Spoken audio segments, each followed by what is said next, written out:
이 영상은 감정을 흘려보내는 실제 과정을 따라가며 여러분의 감정 패턴을 스스로 관찰할 수 있도록 돕기 위해 만들어졌습니다.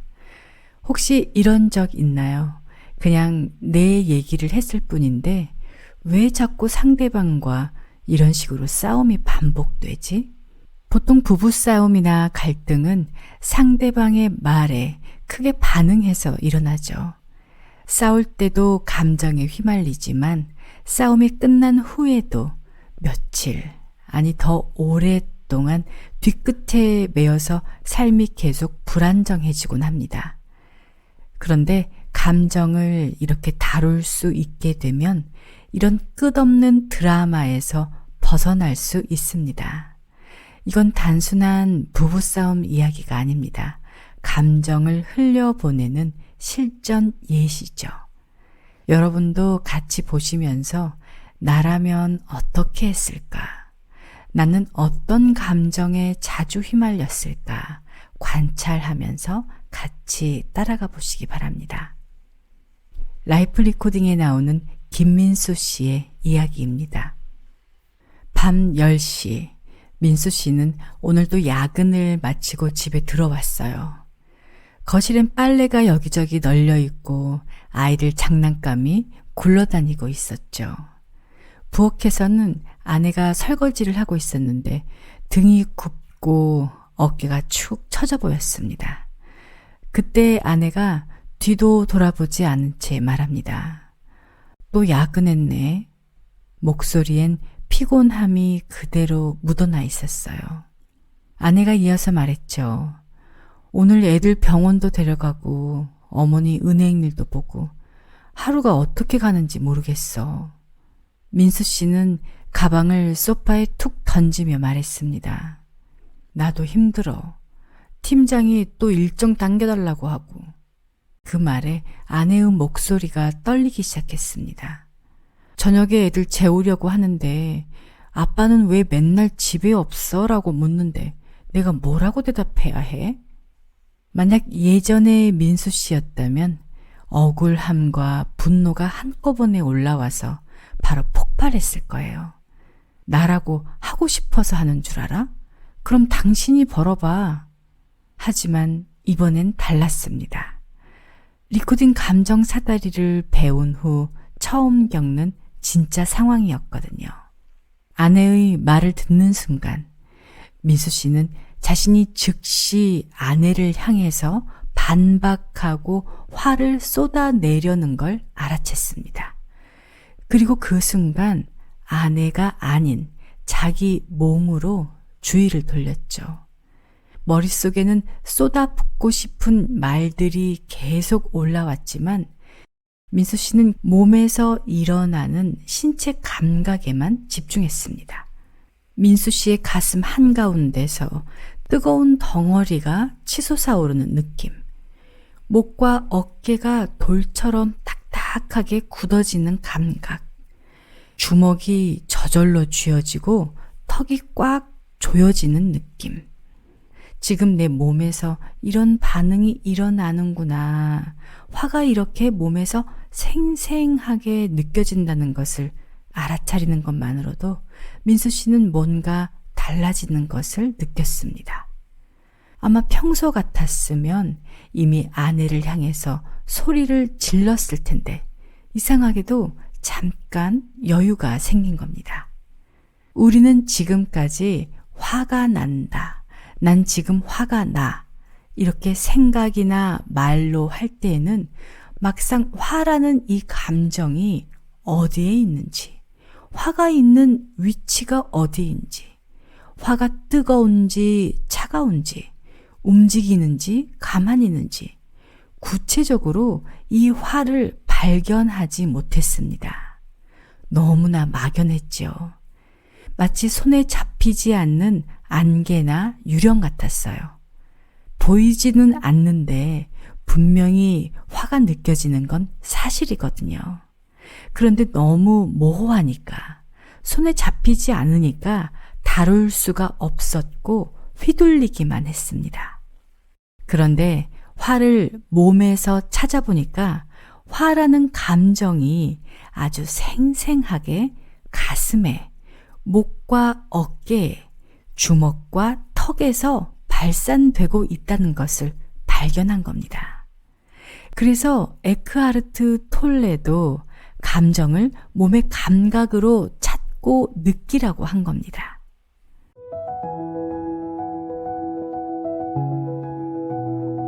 지금 이걸 듣고 있는 여러분은 몸 어디에서 어떤 감각이 느껴지시나요?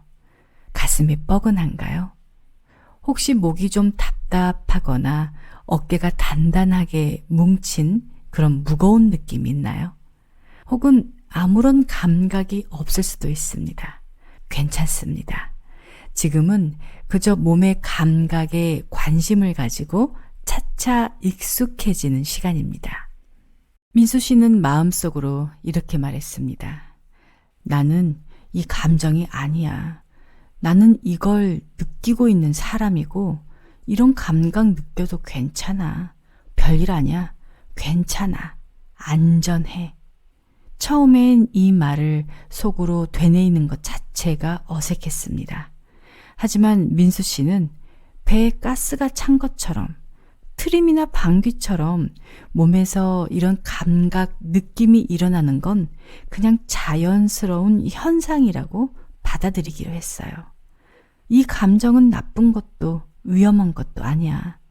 느껴도 괜찮아. 이렇게 마음 먹는 것만으로도 불편했던 이 몸의 긴장이 살짝 풀리는 걸 느꼈죠. 어깨에 힘이 조금 빠지고 꽉 쥐어졌던 주먹이 조금씩 풀리는 느낌이 듭니다. 민수 씨는 억지로 참는 것도 억지로 없애려는 것도 하지 않았습니다. 그냥 생생하게 몸에서 느껴지면서 이것도 괜찮다라고 허락해 줬던 거죠. 여러분도 지금 이 상태에서 민수 씨가 했던 것처럼 느껴지는 신체 감각에 이렇게 허용해 보세요. 이걸 느끼는 건 자연스러운 거야. 별거 아니야.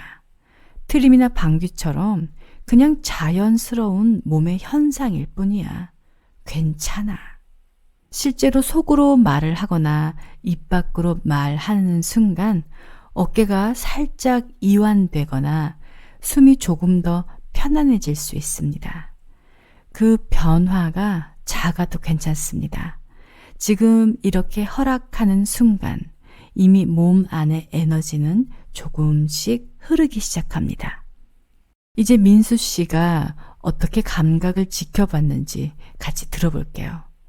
민수 씨는 조용히 그 감각들을 지켜보기로 했습니다. 마치 영화관에서 흥미로운 영화를 바라보듯이 자기 몸 안에서 일어나는 이런저런 신체적인 느낌들을 관찰한 거죠. 처음엔 어색했습니다. 이렇게 하는 게 맞나 싶기도 했지만 한번 해보자 하는 마음으로 계속 지켜봤습니다. 의식을 그 감각에만 집중을 한 거죠. 그러자 민수 씨는 아주 미세한 변화를 느꼈습니다. 가슴 한가운데가 조이는 듯 답답했는데 의식을 거기에 집중하니까 조금씩 뭔가가 풀리는 느낌이 들었습니다. 꾹 누르고 있던 뭔가가 서서히 움직이기도 하고 마치 뭔가 좀 빠져나가는 듯한 그런 느낌도 들었죠.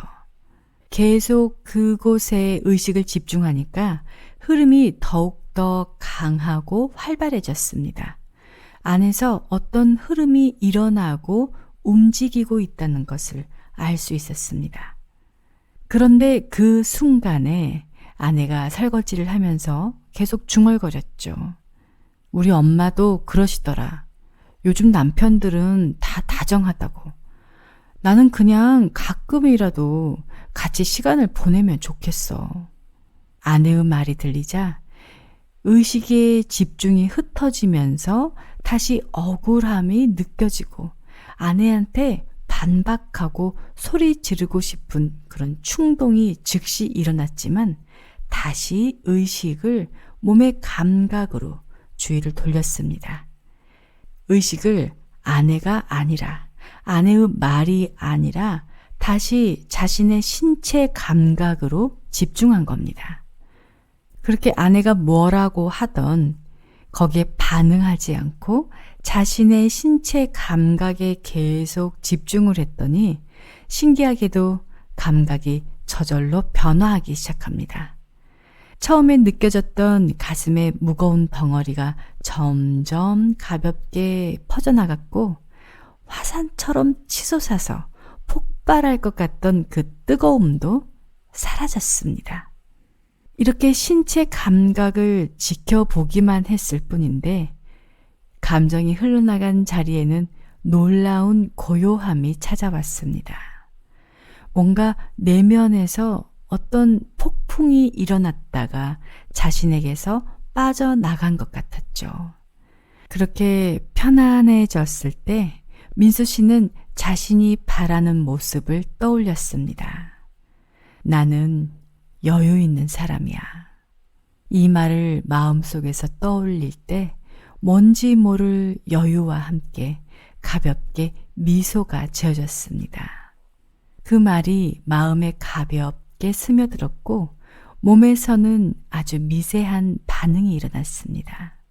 어깨가 자연스럽게 펴지고 가슴엔 따뜻한 안정감이 느껴졌습니다. 전체적으로 담담하고 편안한 느낌이 들었죠.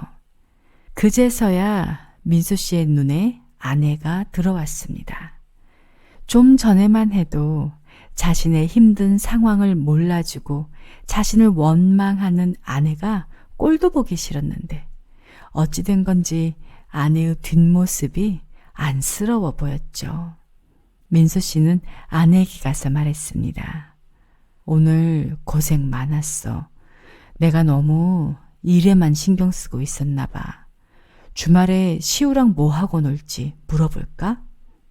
민수 씨의 목소리는 차분하고 따뜻했습니다. 그러자 아내는 손을 멈추고 놀란 얼굴로 돌아봤습니다. 갑자기 왜 그래? 어디 아픈 거 아니야? 지금 이 스토리를 들으면서 이게 정말 가능할까 싶은 생각이 들 수도 있습니다.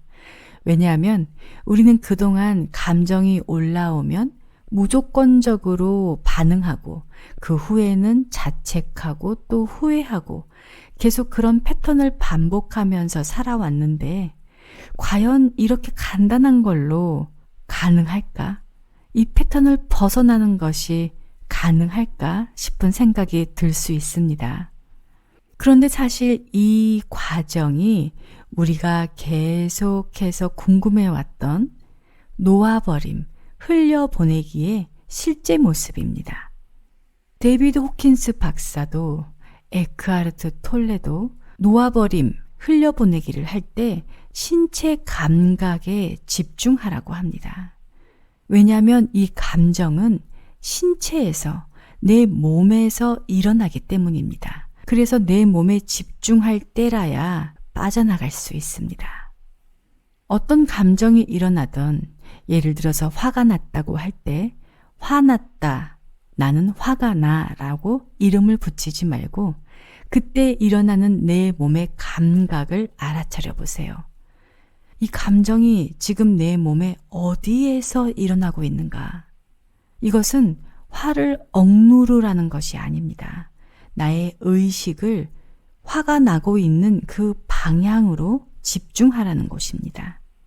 막연한 감정 상태에 머무르는 것이 아니라 나의 의식을 화가 지금 일어나고 있는 그 방향, 그 위치, 바로 내 몸으로 집중을 시켜서 그것이 빠져나갈 수 있도록 길을 열어주는 것입니다. 이 상태는 억누르는 것도 아닙니다. 참는 것도 아닙니다. 오히려 더 적극적으로 이 감정을 발견하는 길입니다. 그리고 그것에 집중을 했을 때 생생하게 그것을 체험하면서 흘려보낼 수 있습니다. 사실 이것은 내가 하는 것 같지만 나는 그저 지켜보기로 결정을 하고 의식을 집중하는 것만 하는 겁니다. 그러면 몸이 저절로 흘려보냅니다. 의식을 몸에 집중하는 그 행동 하나가 바로 감정이 몸에서 빠져나가도록 길을 열어주는 핵심입니다. 그리고 감정이 빠져나간 그 자리, 편안해진 후에 내가 바라는 새로운 나를 심으면 됩니다.